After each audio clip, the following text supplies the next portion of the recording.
The year is 1700. India is single-handedly carrying nearly a quarter of the global economy on its shoulders. It is the beating heart of world trade, the ancestral home of gold, silk, and spices. The province of Bengal is so prosperous that travelers of the time call it the paradise of nations. Yet, by 1947, when the British finally withdrew from India, that massive share of the world economy had plummeted to less than 4%.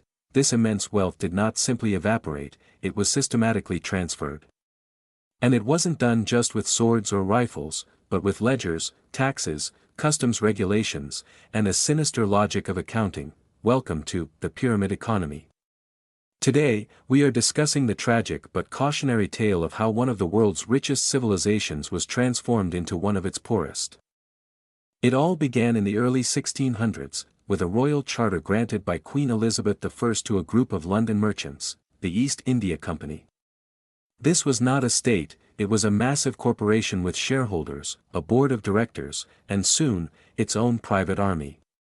Initially, it was just another commercial player, competing with Portuguese and Dutch rivals for the spice markets. However, the British possessed a power unlike the others: financial engineering. Thanks to London's credit networks, insurance giants like Lloyd's, and the stock market, they scaled their operations to a level no traditional empire could match. The company soon realized that the real profit wasn't in buying and selling goods, it was in collecting the taxes of the land where those goods were produced. In 1757, the Battle of Plassey in Bengal changed everything.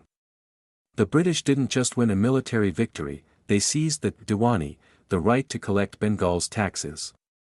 This was the start of the largest corporate heist in world history.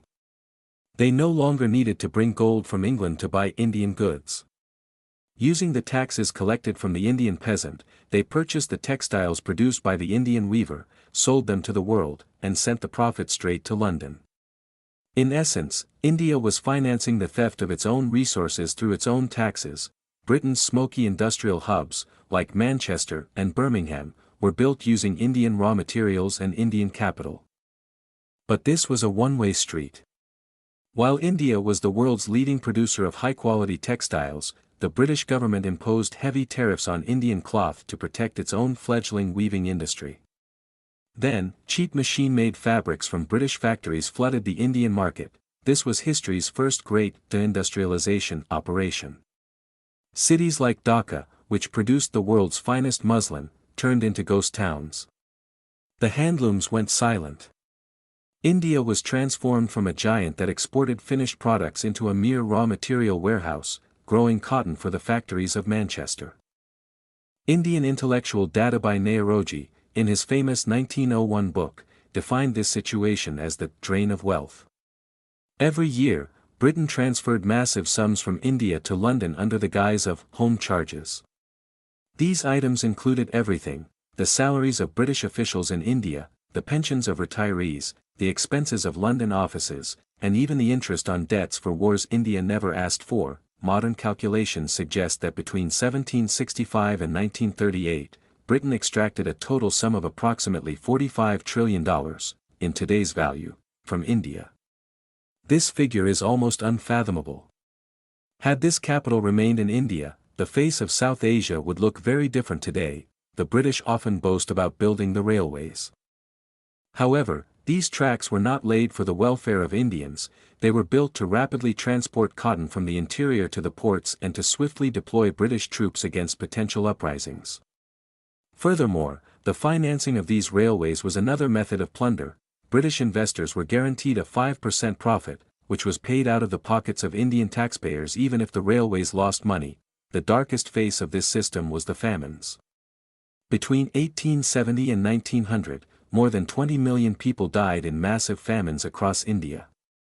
While people were perishing, Indian grain exports to Britain continued at record levels. British administrators refused to provide aid, claiming, "We cannot interfere with free market rules." The sanctity of the market had been placed above human life. When the British left in 1947, they left behind a 2% literacy rate, a collapsed industry, and a fractured geography. Yet, the financial exploitation blueprint designed by the empire did not die. it merely evolved. Today, we call this debt trap diplomacy or global financial imbalances. Developing nations still export raw materials and buy technology, often taking out high-interest loans from the banks of wealthy nations to pay for it. Each year, the transfer of interest and profit from poor countries to rich ones far exceeds all foreign aid combined. The ledgers are still kept the same way, only the names of the line items have changed. Britain conquered India not just with the rifle, but with the pen and the calculator. India's story reminds us that economic independence is more vital than political independence. Today, as India rises again as a giant on the global stage with its massive economy, it is also working to erase the scars of this dark history. History is not just the past, it is the invoice for why the present looks the way it does. If we don't understand how these invoices were written, we won't know who will end up in debt in the future.